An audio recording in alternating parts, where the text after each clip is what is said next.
Pessoal, vamos lá, mais uma revisão nessa semana sensacional. Agora é voadora nos peitos, paralelepípedo na cara, é ir pra cima com tudo, e vão ser 2 semanas intensivas com revisão manhã, tarde e noite. Não sabia ainda? Eu sei, eu tinha dito que era só noite. Na verdade, primeiro eu falei que iam ser só 5 dias de revisão. Depois cara, só 5 não vai dar, e eu aumentei para 10. Depois eu aumentei para 13 dias de revisão, e agora vão ser 14 dias de revisão, e não só à noite, como eu tinha falado, revisão manhã, tarde e noite. E revisões totalmente gratuitas para quem já tem o curso completo da EBSER, que foi aquele curso focado que a gente fez com aprovação acelerada, tudo aí com os conteúdos que a gente aposta para essa reta final da tua prova, com os professores trazendo revisões e exercícios, muitos exercícios você vai ver, e essas revisões à noite que são bem focadas. Então, a partir de agora serão 14 dias de revisão manhã, tarde e noite. Tudo isso para você se preparar na sua reta final. Se você não é aluno ainda, você pode comprar, se quiser somente essa revisão. Aqui no link na descrição do YouTube tem as informações de como você pode participar especificamente dessas revisões. Essa aula vai estar uma parte liberada para você, mas se você quiser ir mais a fundo no seu processo de preparação, clica no link que está aqui abaixo, tá bom? Um prazer ajudar com o seu processo de preparação. Vamos lá? Vamos para cima! Olá, meus queridos! E aí, tudo bem? Como é que vocês estão? Espero que vocês estejam bem. Duvido que você tem coragem de quebrar a banca comigo agora. Vamos? Bora falar de auditoria?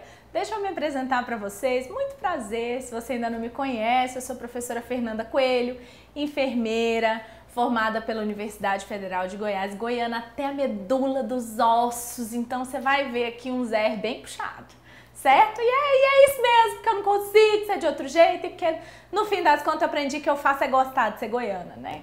E aí, seguinte, a gente vai falar hoje sobre auditoria, ok?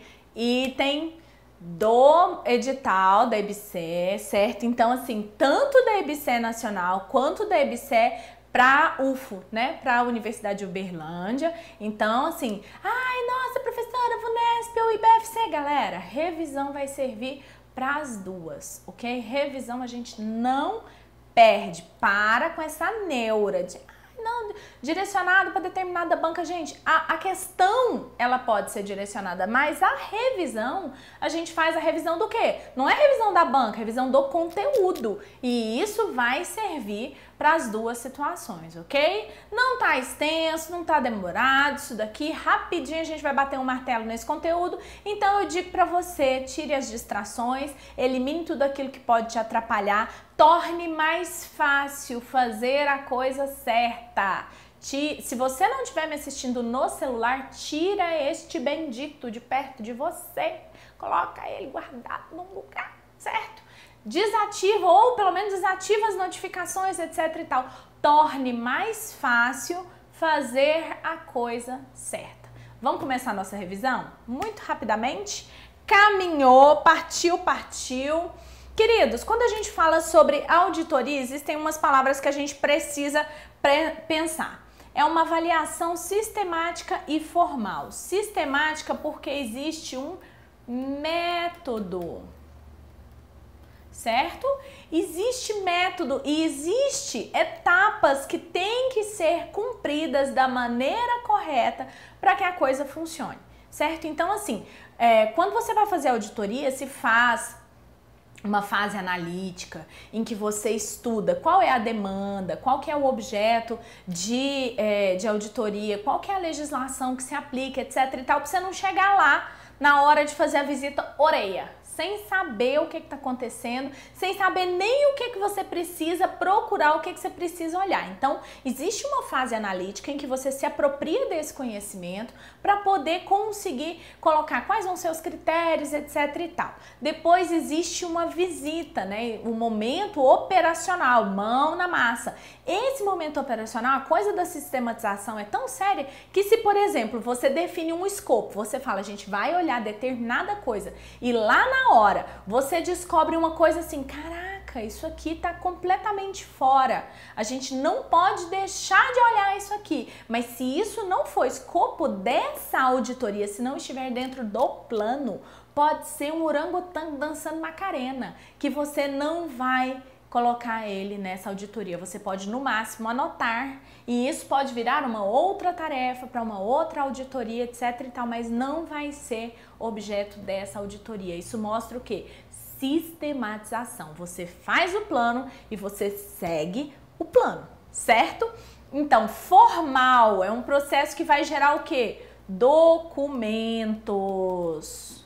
Não é só ir lá e olhar e falar não, isso tudo, todas as conclusões, tudo aquilo que você concluir, tudo aquilo que você tiver de evidência, isso tem que ser documentado. Então é um processo formal que vai gerar no final do processo de auditoria, né, um calhamaço aí de documentos e etc e tal, de maneira que um próximo auditor, se ele tiver alguma dúvida, ele consegue pegar tudo aquilo que ficou registrado e entender exatamente o que foi feito, certo? Então, por isso a sistematização e a formalização. Então, é uma avaliação sistemática e formal de uma atividade por alguém não envolvido diretamente na sua execução. Por quê? Porque quando a gente está envolvido é muito fácil a gente falar o quê? Mas também, não, isso aqui tá errado, mas também, não sei o que, enfim, a gente se envolve emocionalmente. E você também, o auditor, ele não pode ter trabalhado nos últimos anos, né, naquele setor, naquele segmento, né? Você tem que declarar a suspeição. Olha, eu sou suspeito. É a mesma coisa de você auditar seus filhos, né? Falar assim, o menino, né? Uma pessoa de fora vai falar, caraca, que menino feio, né? A mãe nunca vai fazer isso. Fala, não, ele tem um olho na testa aqui, mas também, né, um menino bonzinho, mas, né, a gente vai dar um contexto, etc e tal. Então não adianta, gente. Tem que ser uma pessoa de fora. E nas auditorias internas, existe uma pessoa que vai fazer isso, mas ela tem o quê? Autonomia, ela não está subordinada à hierarquia. Aquela pessoa que pode entrar em qualquer setor, pode dizer o que quiser e ninguém vai poder falar nada dela. Já pensou? Você auditando? Então, para determinar se essa atividade está sendo levada a efeito de acordo com seus objetivos, ou seja, não pode ser tipo a mãe, tá? O Departamento Nacional de Auditoria do SUS, nós temos então um departamento que faz isso, que é o DENASUS. Ele exerce essas atividades de auditoria e fiscalização especializada no âmbito do SUS. A gente tem, gente, quando rolou, né, a Lei 8080, ela previu a possibilidade de participação do setor privado, né, entrando como financiamento ali do SUS. Então, você entrar o setor privado como uma assistência complementar. E aí, o que acontece? Então, você tem serviços que são, né, exclusivamente privados, mas você tem alguns serviços que são privados que destinam leitos para o SUS. Então, são serviços que vão ter serviços privados que vão ter financiamento do SUS. E aí, nesse momento, o que acontece? Você tem risco de desvios, você tem todo o procedimento que deve ser feito, regras que devem ser seguidas para que a coisa funcione. Então, existe uma autorização de internação hospitalar. Sem essa autorização de internação hospitalar, a coisa não vai funcionar. E existem as glosas e etc e tal. Então, o DENASUS, ele vai fiscalizar não apenas os serviços públicos, mas ele também vai fiscalizar esses serviços privados que têm leitos destinados ao SUS, certo? Então, vamos continuando aqui. Aqui, queridos, como a coisa toda aconteceu? 1976, eu ainda não estava nem neste planeta e a gente tinha, né, alguns rudimentos aqui em termos de auditoria. Quem fazia isso? Né? O INPS. Não havia auditores na época, você fazia, né, alguma questão baseada nisso, pelas internações, porque aqui o SUS ainda não rolava, né? A gente só foi ter, né, a gente só foi ter aí lá na década de 80, né, o SUS, certo? Então aqui em 1977 as contas hospitalares, elas tinham aqui a Guia de Internação Hospitalar, a GIH, a gente tinha algum grau de controle. Aí aqui em 1978 rolou a criação da Secretaria de Assistência Médica, que era subordinada ao INAMPS, e foi criada a Controladoria de Controle e Avaliação. 1983, a GIH se tornou AIH, né? Então, a Guia de Internação Hospitalar se tornou a autorização de internação hospitalar e a gente começou, então, a ter, né?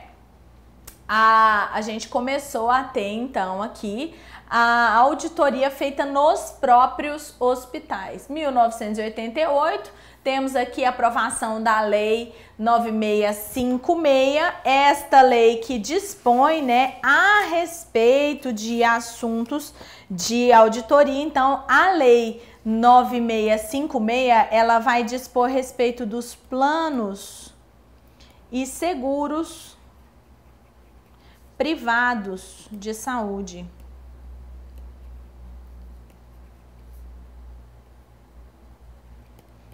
Até para a gente, né, ter essa regulamentação do que a Lei Orgânica do SUS permitia você ter aí o financiamento, né? Então, a Constituição de 88 dispõe no artigo 197, né, a respeito dessa possibilidade de financiamento privado e em 99, então, a gente tem essa lei entrando em vigência.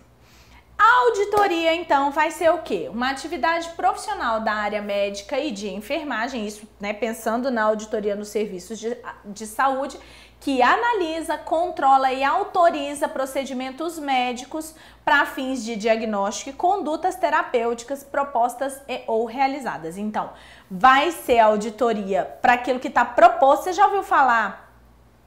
Determinada pessoa vai para um serviço de saúde, né? Um médico solicita um exame, você tem o quê? Um plano de saúde. Você paga o seu plano de saúde, aí você chega numa clínica e fala assim, olha, vim aqui para marcar determinado procedimento, né? Um exame. Normalmente são procedimentos de maior complexidade, uma ressonância, uma cirurgia, alguma coisa assim. Aí a pessoa olha para você e fala assim, olha, querida, a gente precisa pedir a autorização do plano. O que é essa autorização do plano? Isso é uma forma de auditoria, né? Uma auditoria prospectiva, quer dizer, uma auditoria que acontece antes do procedimento em si, para dizer assim, olha, tem necessidade ou não tem necessidade. Às vezes o pessoal fala assim, olha, vai precisar de autorização do plano. O pessoal do plano puxa, é a 5ª ressonância que a pessoa faz em não sei quanto tempo. Eu falo, que diabo é isso? Que essa pessoa tem, tanto faz ressonância?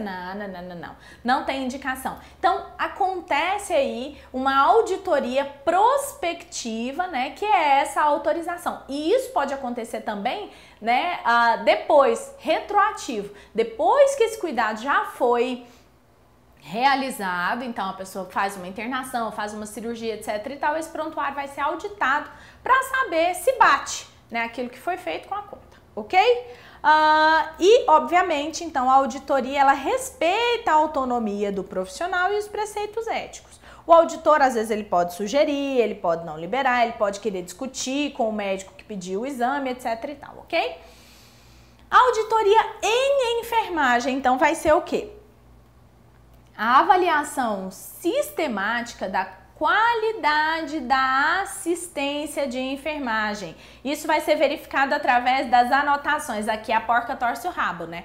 Porque o povo é mestre de fazer os cuidados e não anotar. Ou seja, aquilo que não está anotado não foi feito para todos os efeitos, certo? Então, a gente vai verificar as anotações de enfermagem no prontuário e as próprias condições do paciente, o que quer dizer pra gente que o auditor, ele tem essa prerrogativa de examinar o paciente, certo? Quais são fatores da qualidade da assistência de enfermagem, então? Formação profissional, número de profissionais e auxiliares, então aqui a gente entra, né, na questão até do próprio dimensionamento, mercado de trabalho e legislação específica vigente e aqui, né, política, estrutura e organização das instituições. Tudo isso vai contribuir de maneira positiva ou não para a qualidade da assistência de enfermagem. Então, por exemplo, se você tem uma uma instituição. Gente, isso hoje, graças a Deus, é muito menos comum, mas já houve situações de eu saber que em determinado hospital, né, normalmente hospitais de menor porte, você tinha um enfermeiro para tomar conta do hospital. E aí os técnicos nos setores, então você não tinha um enfermeiro do setor. Obviamente, com as fiscalizações, etc e tal, o nó foi apertando e isso é cada vez menos, isso ocorre cada vez menos, mas enfim, certo? Isso traz grande qualidade? Não, né? Quanto menos profissionais de nível superior, a gente vai ter aí uma qualidade menor, certo? Em termos de assistência, em termos de planejamento, etc e tal, ok? Então você precisa ter, até para o técnico estar respaldado em determinadas coisas, certo? Então assim, a gente sabe que por mais que a equipe de técnicos possa ser uma equipe excelente, né, você ter pessoas proativas, etc e tal, se você tem esse dimensionamento, né, mal feito, se você tem se você tem uma equipe subdimensionada, isso vai impactar na qualidade, ok? Continuando, auditoria de enfermagem aqui, né? A nossa lei do exercício profissional, lei 7948/86, no artigo 11, inciso 1, a linha H, onde a gente fala, né, a respeito das atividades privativas do enfermeiro. Então, o inciso 1 fala isso, né? Cabe ao enfermeiro privativamente a consultoria, auditoria, emissão de parecer sobre matéria, olha aqui ó, a palavra, como eu disse, que aparece para vocês, de enfermagem. Quando você vê essa palavra de enfermagem, essa expressão de enfermagem, você já põe a barba de molho, que costuma ser privativo do enfermeiro. Com relação aos tipos de auditoria, nós temos a auditoria de cuidados, que vai o quê? Mensurar a qualidade da assistência de enfermagem. Então a gente vai ver o quê? Os registros no prontuário e as próprias condições em que o paciente se encontra. Então você vai olhar aquilo que foi anotado, aquilo que está sendo feito, observar como que está o paciente e de que maneira essas coisas se alinham com os objetivos, né? Com os objetivos da assistência.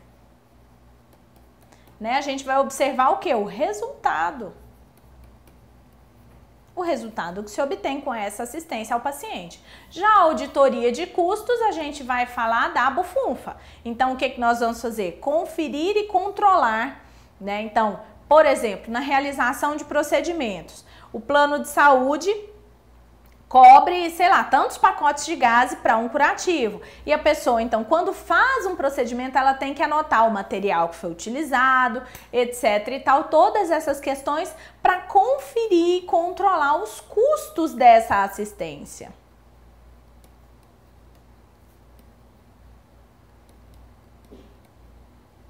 Às vezes rola, né, um lançamento indevido, né, por querer ou sem querer, mas enfim, a gente tem aí situações de superfaturamento, né, de procedimentos. Então, sei lá, tirou um nevo, lança lá 3 fios de sutura. Que tamanho de nevo é esse, meu filho? Que é isso? Você ficou doido, né? 3 fios de sutura, ah não, 2 caiu no chão, ah, que pena. Muitas vezes, se isso não tiver registrado, o plano de saúde não vai cobrir. Quer ver um exemplo?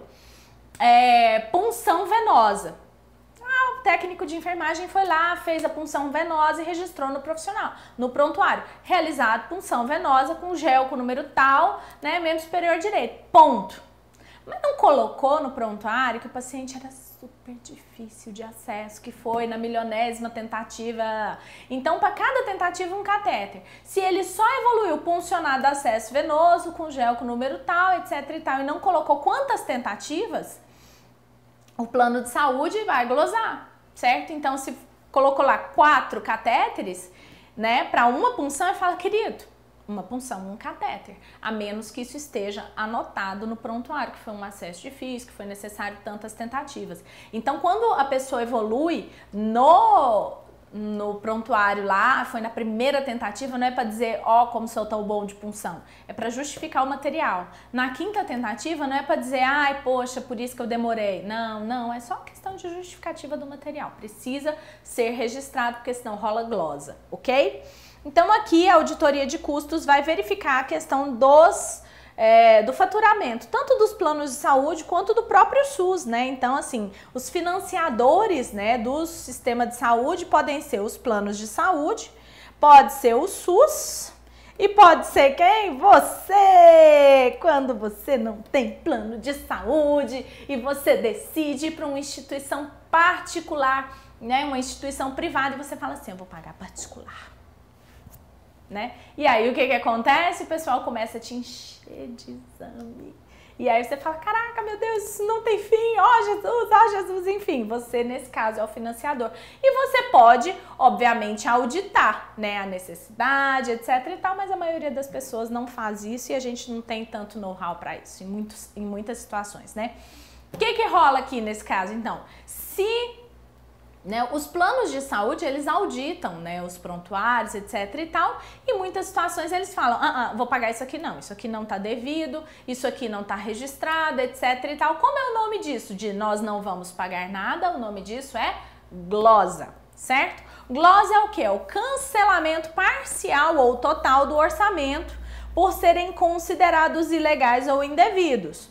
Então, a gente tem dois tipos de glosa, as glosas técnicas e as glosas administrativas. As glosas técnicas são, por exemplo, um dos exemplos que eu dei, né, o do acesso venoso aí, é uma glosa técnica. O pessoal falou assim, você não registrou isso, né, o cuidado prestado de maneira adequada, não precisa de 5 catéteres para uma punção, nós vamos glosar 4 catéteres. Por quê? Porque você, Ureia, não anotou lá que você precisou de 5 tentativas, ok? Então, isso é uma glosa técnica. A glosa administrativa é o que? É falha operacional no período de cobrança. Então, por exemplo, você precisa, né, fez o procedimento, o paciente ficou internado, isso gera um prontuário. Esse prontuário vai para a auditoria interna, essa auditoria verifica se está tudo certo, manda para o faturamento, e aí o faturamento vai montar a conta hospitalar, essa conta vai para o plano de saúde. Chegando lá, eles vão auditar. Se, por exemplo, você não encaminha o prontuário ou fica faltando uma assinatura, fica faltando um pedido, etc e tal, e dentro do prazo hábil isso não é organizado, chega lá no plano de saúde, eles falam, querido, você tinha 30 dias para me mandar, que pena. Aí roda aquela musiquinha, que pena, amor, porque não vai pagar. Por quê? Porque você perdeu o prazo. Isso é uma glosa administrativa, beleza? Por isso que às vezes os profissionais que trabalham em rede privada, né, falam, não, o plano de saúde, a gente só recebe a consulta que fez hoje daqui 3 meses, porque é justamente esse prazo de ir para o plano de saúde auditar, etc e tal, e fazer o repasse para a instituição de saúde, por isso tem um delayzinho aí, certo? Agora, se você não concorda, você pode, né, espernear, né? O pessoal brinca, né? A galera do direito fala que existe um dispositivo chamado usus esperneantes, que vem do latim chamado direito de espernear, que é o recurso da glosa dizer, não, mas não é assim não, fi, aqui, ó, tá anotado, etc e tal. Então, você consegue tentar reaver aí, recuperar os prejuízos econômicos. Quais são as finalidades da auditoria, então? Identificar áreas, né, ou unidades deficientes do serviço de enfermagem, auxiliando, por exemplo, para que as decisões quanto ao remanejamento e aumento de pessoal sejam tomadas com base em dados concretos. Outros motivos aqui, identificar áreas deficientes em relação à assistência de enfermagem, percebendo defasagem no atendimento da área psicoespiritual. Isso, por exemplo, né? Fornece dados para melhoria dos programas, fornece dados para melhoria da qualidade do cuidado de enfermagem e a gente pode obter dados para programação de atualização do pessoal de enfermagem. Então, a gente consegue, né, verificar onde que estão os problemas para tentar saná-los. Mas, segundo o manual do SNA, o objetivo maior da auditoria é o quê? Propiciar à cúpula administrativa informações necessárias ao exercício de um controle efetivo sobre a organização ou o sistema, contribuir para o planejamento e replanejamento das ações e aperfeiçoamento do sistema. Aí a gente vai falar agora de um cara. Esse cara aqui é um médico libanês chamado Avedis Donabedian, que falou super sobre essas questões de qualidade, ok? Então ele tem um trabalho, né, extenso, dentro da parte de qualidade, e aí a gente acaba puxando um pouco dos conceitos dele também para auditoria. Então, se você for falar de qualidade, de auditoria, você vai utilizar esses 3 conceitos que são estrutura, processo e resultado. A gente tem esses 3 tipos de auditoria, vamos dar uma olhada em cada uma delas. Auditoria de estrutura, o que ela vai ver aqui? Qualificação dos recursos humanos. A estrutura, gente, são as questões mais estáveis da instituição. É aquilo que não muda tanto. Então é a estrutura mesmo, né? A área física, recursos financeiros, recursos humanos, né? Então, recursos humanos, qualificação, distribuição dessas pessoas, né? Área física adequada, equipamento em número, equipamento e distribuição, né? Em número, tempo de espera também aparece aqui. Tempo de espera, enfim, a própria... a gente já falou, né, da área física, então a ambiência... é uma palavra que anda sendo bastante usada, né? Ambiência. Auditoria de processo é como? A palavra-chave é como. Então, aqui a gente pensa as atividades envolvendo profissionais e clientela, aqui a gente pensa em protocolo, né? Aspectos éticos envolvendo profissional, equipe de trabalho e clientela. Essa análise pode ser técnica ou administrativa. Então é o como. As pessoas seguem o protocolo, como que determinado procedimento é feito, qual que é a correção desse tipo de procedimento ou não, certo? E o resultado, então, a gente avalia o produto final, ou seja, né, o impacto na saúde do indivíduo. Afinal de contas, é isso que ele está indo procurar, certo? Tipos de auditoria conforme os trabalhos. A gente tem a auditoria de regularidade ou conformidade, que essa verifica o que? Regularidade de atos de gestão. Então, tá vendo aqui se existe legalidade, legitimidade dos atos, ou seja, tu tá roubando ou não, né? Tá desviando dinheiro ou não, certo? A auditoria operacional ou de desempenho vai avaliar o desempenho de um órgão, processo ou serviço, avaliando o quê? Qualidade, eficácia, equidade e efetividade, certo? Agora, com relação aos métodos, temos a auditoria prospectiva, que é aquela auditoria que eu falei da autorização do plano de saúde, que também é chamada auditoria prévia, que vai avaliar os procedimentos antes da sua realização e detectar situações de alarme e evitar problemas. Então, pode ser feito também, né, uma auditoria prospectiva dentro de um hospital para poder verificar como é que tá, sei lá, situações de previsão, enfim, antes que o procedimento em si aconteça. Retrospectiva, né, é aquela do que já aconteceu, né? A gente no fim do ano não tem a retrospectiva em que a gente vê todas as catástrofes a que a gente sobreviveu ao longo do ano. Pronto, porque o povo quase que não conta uma notícia boa nas retrospectivas, eu fico griladíssima com isso, mas a parte boa é que é o quê?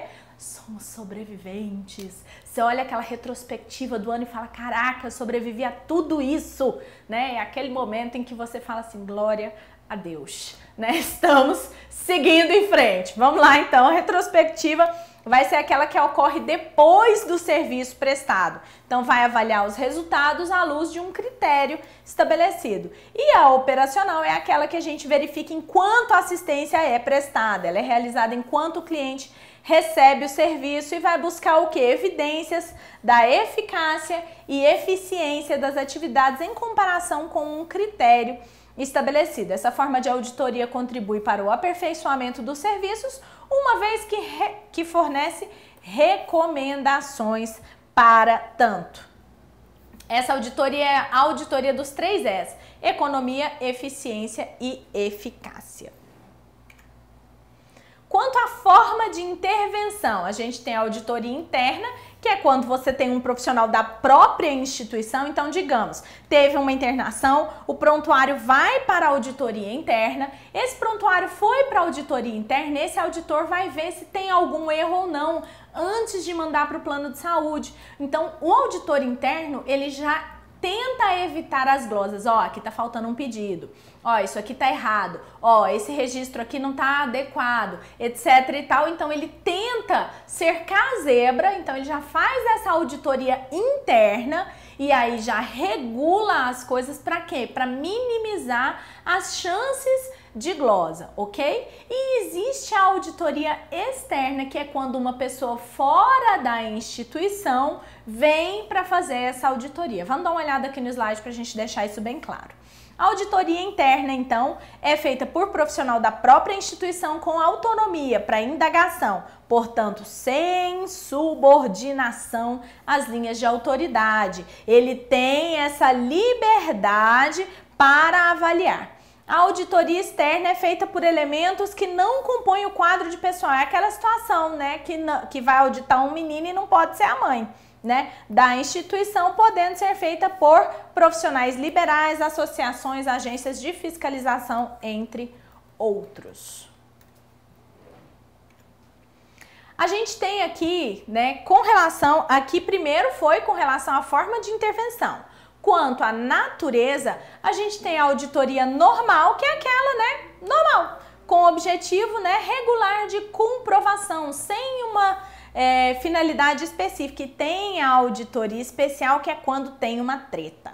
Ela é direcionada para a obtenção de resultado a respeito de fatos particulares da gestão ou da atividade de um certo elemento. Essa forma de auditoria se presta a um objetivo específico. Então, a gente quer especificamente avaliar o desempenho de um determinado setor, a gente quer especificamente avaliar alguma coisa. Então, a auditoria de natureza especial, ela tem um direcionamento, ela é diferente dessa auditoria normal que se faz, né, em vias tranquilas, assim, né, de rotina. Queridos, tempo de bloco acabou, a gente já volta. Foi um prazer entregar essa aula para você que ainda não é aluno aí do curso específico da EBSER, mas agora essa aula continua lá dentro da área do aluno exclusivo para quem é aluno do curso da EBSER, para quem comprou aquele outro pacote, tá?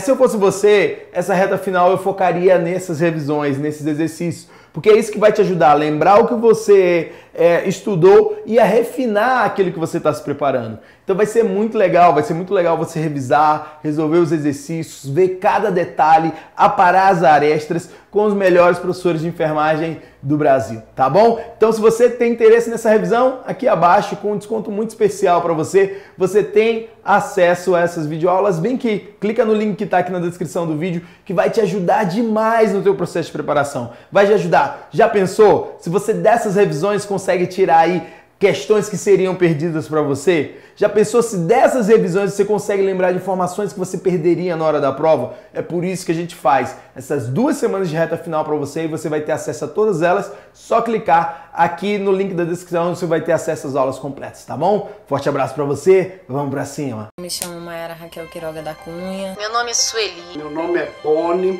Meu nome é Késia. Eu sou Eduardo. Meu nome é Daniel Vitor. Meu nome é Gabriela. Meu nome é Georges. Meu nome é Jaqueline. Sempre tive muita dificuldade em aprender algumas disciplinas. Eu nunca gostei, eu sempre tive problema com aulas online, até porque eu não sou disciplinada. No meu primeiro concurso eu fui mal e procurei logo um curso que tivesse assim uma certa amizade com um aluno. Eu estudava muito, através de livros, fazendo resumos.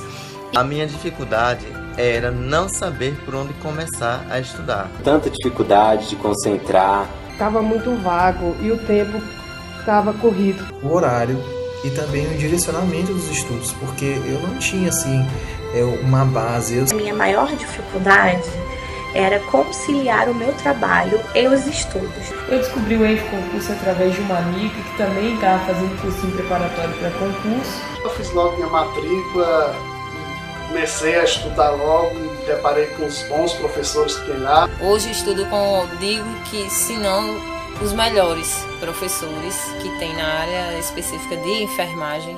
Eu pegava 3 horinhas quando eu chegava do meu trabalho. Eu resolvi comprar então o pacote do ENF Concursos, tirei os meus livros, aquele monte de livro ali, aquele método que eu estava estudando, mudei o método de estudar E então mudou a minha história. O ENF Concurso tirou todas as minhas dúvidas, os professores estão de parabéns porque eles ensinam retirando todas as dúvidas, é como se a gente estivesse dentro da sala de aula com ele. Não é caro, é um curso que está ao alcance de qualquer um. Eu indico muito, eu falo para minhas amigas, gente, ENF Concurso. É muito bom. Eles passam conteúdo de uma forma tão boa, tão explicativa, que você entende e dá aquela vontade de continuar estudando. Eu consigo acessar as aulas 24 horas por dia, em qualquer lugar, no celular, no notebook, no tablet, enfim. Hoje eu sou funcionária pública e na mesma época eu passei por um outro concurso. Eu trabalho nos 2 empregos graças ao ENF Concurso. Passei em primeiro lugar no concurso municipal e 5º lugar no SAMU. Eu consegui passar num concurso aqui na IBSES. Passei em 3 concursos públicos. 8º colocado no TRT de Manaus. Hoje eu indico o ENF Concurso para todas as minhas amigas, todas as pessoas que me dizem que estão estudando para um concurso. Super recomendo o ENF Concursos.